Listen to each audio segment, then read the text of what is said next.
بسم اللہ الرحمن الرحیم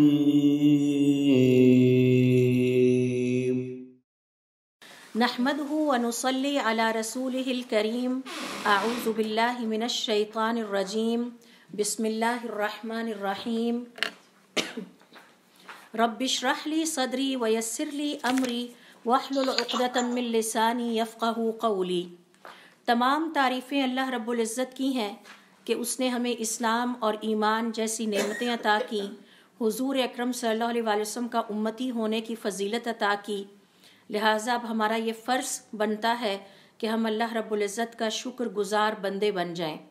اور اللہ رب العزت کے شکر گزار بندے بننے کا مطلب یہ ہے کہ جن کاموں کے کرنے کا اللہ تعالیٰ نے ہمیں حکم دیا ہے ان کو کرنے کی پوری کوشش کریں، اور جن کاموں کے کرنے سے ہمیں روکا گیا ہے ان سے ہم اپنے آپ کو باز رکھیں۔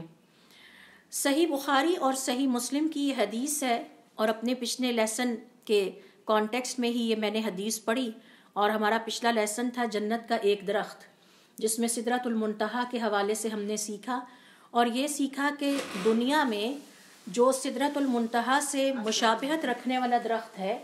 وہ درخت کون سا ہے۔ عمومی طور پر ہم نے دیکھا کہ بیری کا درخت جو ہے وہ ترجمہ کیا جاتا ہے، جبکہ ہم نے اپنے پچھلے لیسن میں دیکھا کہ یہ بیری کا درخت نہیں ہے، بلکہ ایک خاص درخت تھا جو کہ سدر کا درخت کہلاتا تھا، اور یہ شام، لبنان اور فلسطین کے علاقوں میں پایا جاتا تھا، اور یہ اس قدر خوبصورت درخت تھا، اس کا منظر اتنا خوبصورت ہوتا تھا کہ اسے عرب شجرۃ اللہ یعنی اللہ کا درخت کہا کرتے تھے۔